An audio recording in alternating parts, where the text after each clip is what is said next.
Hello, everyone, and welcome to another edition of the Historian of Truth. I am your host, the Historian of Truth, and class is now in session.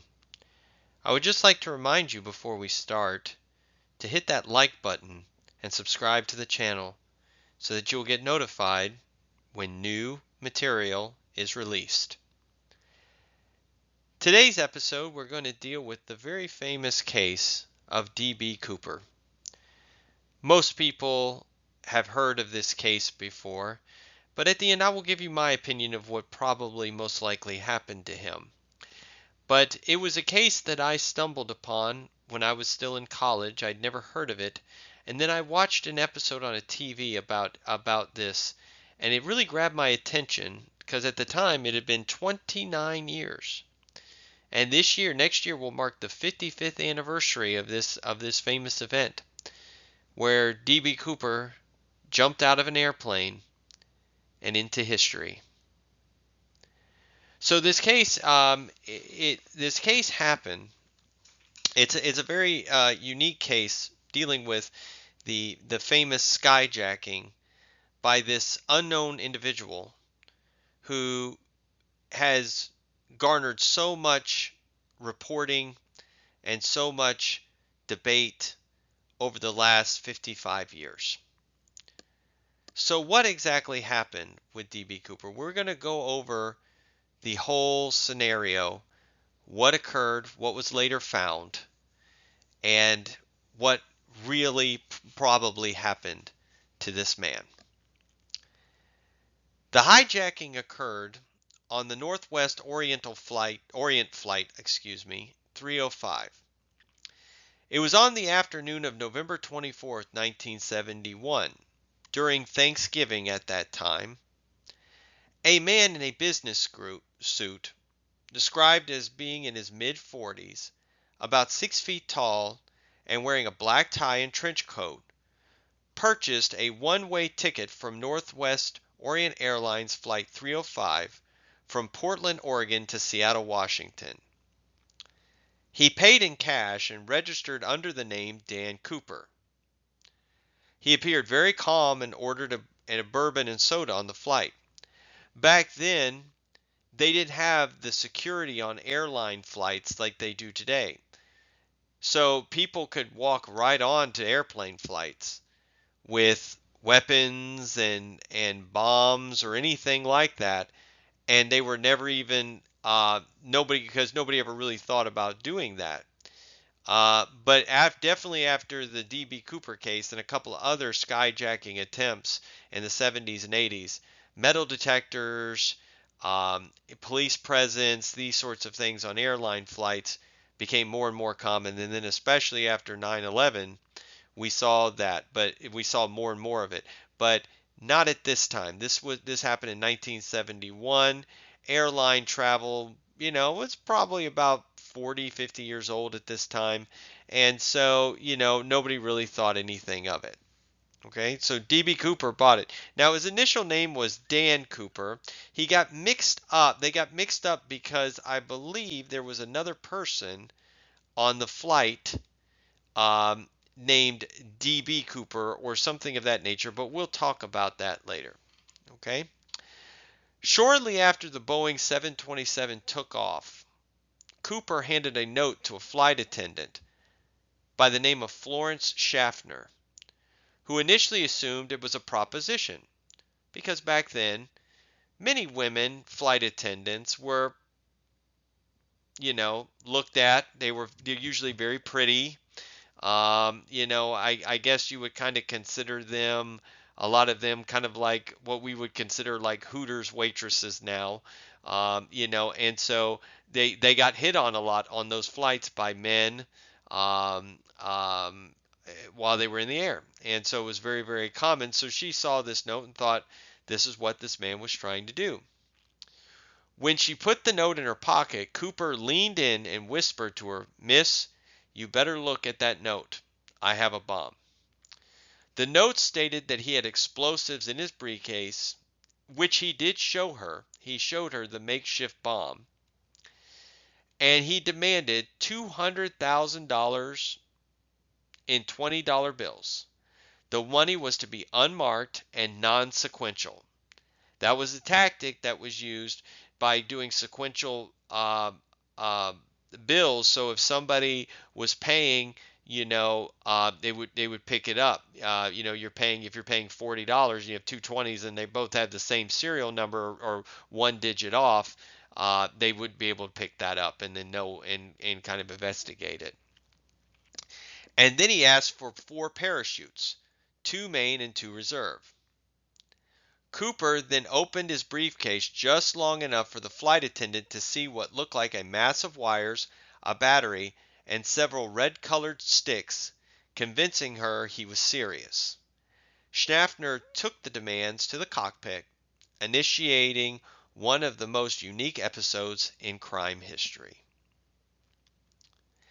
After a delay spent circling in the Seattle-Tacoma International Airport, while authorities scrambled to assemble the ransom and parachutes, the plane landed at approximately 5:39 p.m. Cooper remained calm during the whole ordeal and allowed all 36 passengers to disembark in exchange for the money and the equipment. The authorities delivered the requested items: a suitcase containing $200,000 in ransom money. It weighed approximately 20 pounds, and 4 parachutes. Cooper kept several crew members, the captain, the first officer, the flight engineer, and the flight attendant, on board for security reasons, so that, because if he let them go, then he would have no hostages. And if he had no hostages, the FBI would come in immediately and arrest him. With the demands met, Cooper provided precise instructions for the second leg of the flight. A course was set for Mexico City with a refueling stop in Reno, Nevada. The plane was to fly below 10,000 feet, about 3,000 meters, and the airspeed was not to exceed 100 knots, about 115 miles per hour. Most airplanes, as you know, go somewhere between 250 to 400 miles an hour, somewhere in there. The landing gear was to remain down, and the wing flaps were to be set at 15 degrees. So we already know the rear air, and also the rear air staircase, a set of steps built into the tail of a Boeing 727, was to be lowered after takeoff. So there was already a plan for him to jump from this plane. He did not want to jump from it going at 400 miles an hour at 35,000 feet, because that would be a death sentence. And plus, at that drop, that would be a long enough drop to come down for police to follow. They could see where he landed. They could follow him in the air. So by being only 10,000 feet, it's a much quicker drop to get to the ground, to hide the parachute, to hide himself from authorities. You see, the longer the drop, the more the authorities could track him down and see him on radar, these sorts of things. So, he was already planning to jump, as you can see. He wasn't going very fast. It was very low, and he already had the plan to lower the back staircase. Okay, so he had already had these plans. He wasn't planning on going to Mexico City at all. These specifications suggest an individual with a working knowledge of aviation and parachuting. It does. That's what it does. He had some knowledge about this, about jumping out, which suggests maybe he fought in Vietnam, Korea, World War II, knew something about how to jump out of airplanes and parachute. And if he was in his mid-40s, that would put him around, born probably in the late 20s, early 30s, which would put him right around either Korea or Vietnam. The plane took off from Seattle-Tacoma at 7:40 p.m. 2 military jets, F-106 fighters, were sent to discreetly follow the 727, but they lost visual contact due to low visibility and cloud cover. It was very low cloud cover, and I believe it was raining. Cooper ordered the remaining flight attendant to the cockpit and remained alone in the passenger cabin. Around 8:13 p.m., the cockpit crew noticed a slight upward jolt of the tail, accompanied by a cabin pressure change. They concluded that this was the moment Cooper deployed the rear air stair and jumped. Now, one of the flight attendants did notice him trying to strap on the money to his suit and to put on the parachutes. The plane continued to Reno, where it landed safely with the rear air stair dangling. When FBI agents boarded the aircraft, the hijacker, the money, and two of the parachutes were gone. Dan Cooper had vanished into the rainy, moonless night over a rugged forest area of the southwestern Washington. So Cooper had no intention of going to Mexico. He knew exactly where he wanted to land. The trees would have given him cloud cover. He probably knew it was going to be raining in that area that night from weather reports. So he jumped and to try to avoid detection. He was low enough that like I said, lower that was below radar, and he could also jump, and the jump would be shorter, so it would be harder for them to follow him. It was dark at nighttime, rainy, so it was hard to spot where he went. Okay. In the media coverage that followed, a reporter mistakenly recorded the hijacker's name as D.B. Cooper, based on the name of a different Portland man who had a minor police record and was questioned earlier in the investigation. The name stuck, and the true Dan Cooper became the household name as D.B. Cooper. The FBI immediately launched an extensive investigation codenamed NORJAC, Northwestern Hijack, which would become one of the longest cold cases in the Bureau's history. Key evidence recovered from the plane include a black clip-on tie and a tie clip later yielded a partial DNA profile, 8 cigarette butts, numerous latent fingerprints, though none conclusively identified a suspect, the unused parachutes, one of which was an inert, sewn-shut dummy chute, a crucial detail suggesting Cooper was not an expert skydiver or simply failed to notice the flaw in the chaos. Initial search efforts focused on the area between Seattle and Reno near the flight path over the Lewis River and Lake Merwin in Washington state, southeast of Ariel. Despite years of intensive ground and air searches by thousands of law enforcement agents, soldiers, and volunteers, no trace of Cooper, the remaining parachutes, or the briefcase was ever found.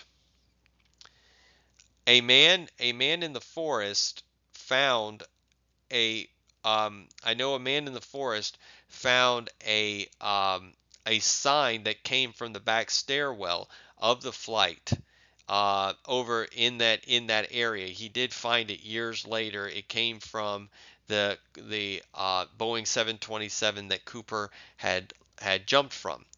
So Cooper must have taken that off of there, or it fell off during the flight. The only definitive break in the case came nearly 10 years later in February 1980. An 8-year-old boy named Brian Ingram, vacationing with his family near Vancouver, Washington, found $5,800 in decaying $20 bills buried in the sand along the Columbia River at a spot called Tina Bar. The serial numbers on the bills matched those of the ransom money. The discovery was significant because the location was miles away from the original estimated drop zone, leading to theories that Cooper landed near the Columbia River and buried the money. The money was washed downstream by the river system after the jump. FBI analysis later suggested the bundle had been deposited by river currents. The FBI's calculation of the jump zone was incorrect, perhaps due to not accounting for the high winds and using the wrong flight path. Despite this find, an expanded search yielded nothing further, and the rest of the $194,200 of the ransom remains missing. The FBI officially suspended active investigation of the case in 2016. So that was after 45 years that they investigated. But due to the lack of resolution, it continues to inspire a massive community of amateur sleuths and professional researchers. The prevailing theory, often favored by the FBI, is that D.B. Cooper did not survive the jump. Their reason for this is that he jumped at night in a severe storm into an estimated 200-mile-per-hour wind chill wearing only a business suit and loafers, wholly inadequate attire. He used an unsteerable parachute and failed to recognize that his reserve chute was a useless training model, and the terrain that it would have landed in was rugged, heavily wooded, and cold, making survival even for an experienced paratrooper questionable. The discovery of the money at Tina's bar is consistent with a non-survivor, as the money may have separated from him on impact and been swept downriver. In the years since, over 800 suspects were investigated in the first 5 years, but no one has ever been conclusively identified as Cooper. A few of the most popular and compelling suspects include Richard Floyd McCoy. He was a Vietnam veteran, skydiver, and former helicopter pilot who committed a similar successful skyjacking in 1972, parachuting with a $500,000 ransom. He was initially ruled out because he had an alibi for the Thanksgiving holiday and did not match the physical description provided by the flight attendants. Robert Rackstraw, a former military paratrooper with a mysterious past, often cited in recent years as a strong suspect due to his knowledge of aviation and jumping. He has repeatedly denied the accusations.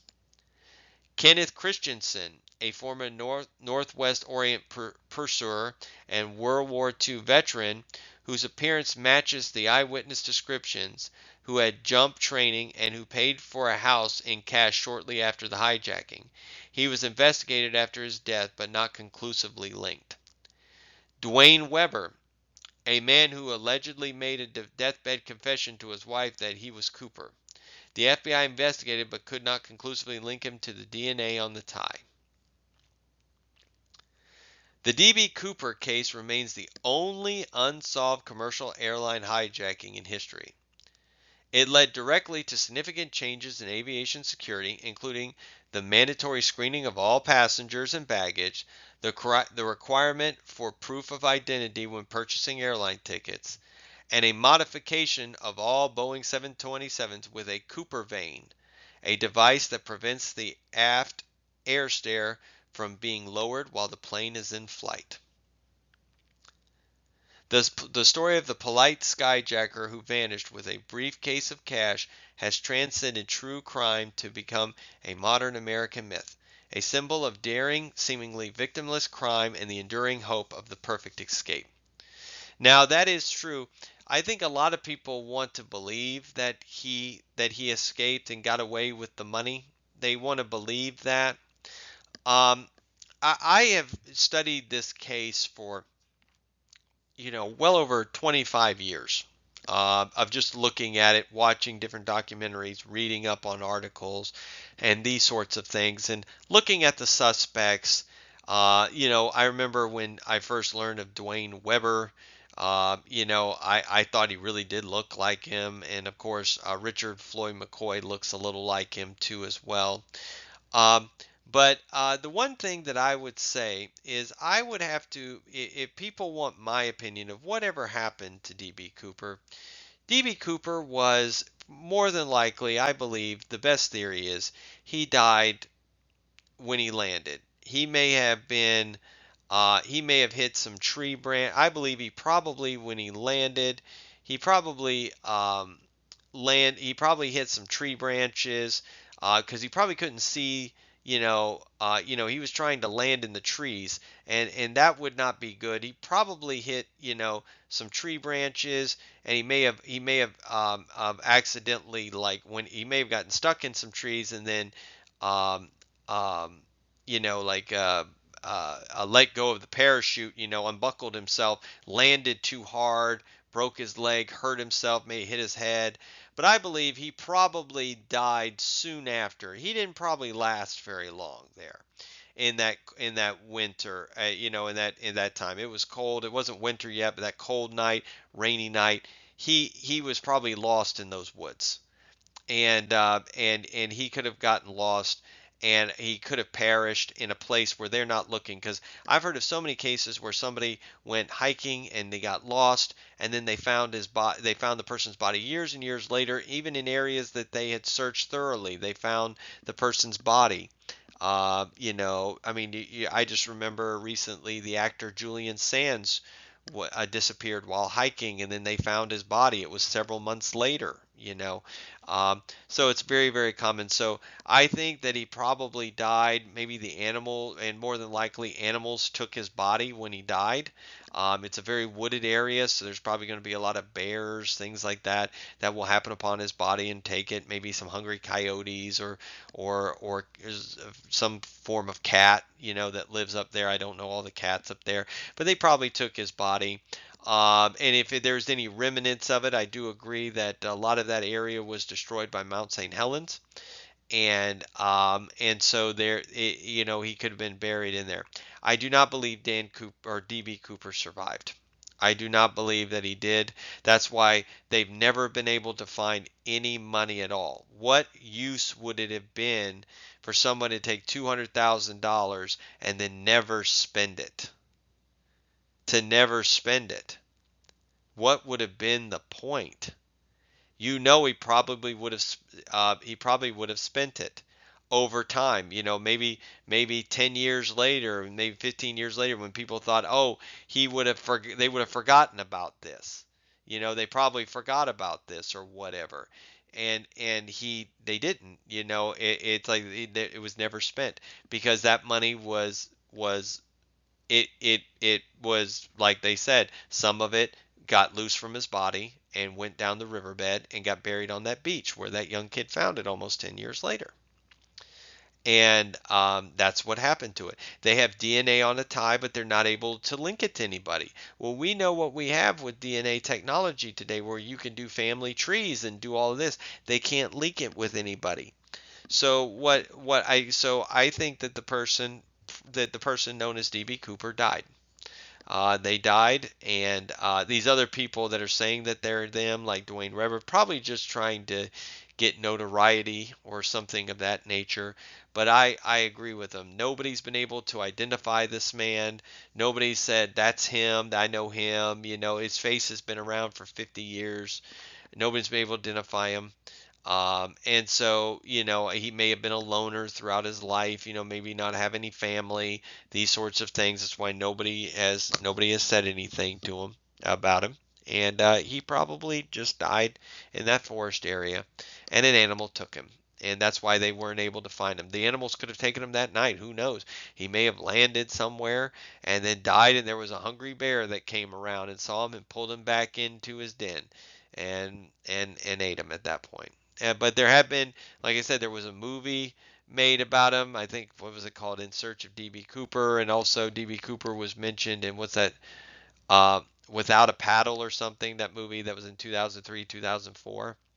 But it's definitely an interesting case. I mean, I can't be 100% certain that DB Cooper did die. You're never 100% certain. So it's always interesting. The case is interesting to see the suspects, to see what may have happened, and things. It'll always kind of intrigue us, just like things like Lizzie Borden or the O.J. Simpson trial, or these sorts of things. The assassination of Abraham Lincoln. Did John Wilkes Booth survive? These sorts of things. They're always great mysteries to really think about. But that's just my opinion on DB Cooper. It's an interesting story, but I believe that he passed away, and in that forest area. Well, I thank you all again for tuning in. Reminder to please like and subscribe to this channel. This is the Historian of Truth saying class is dismissed.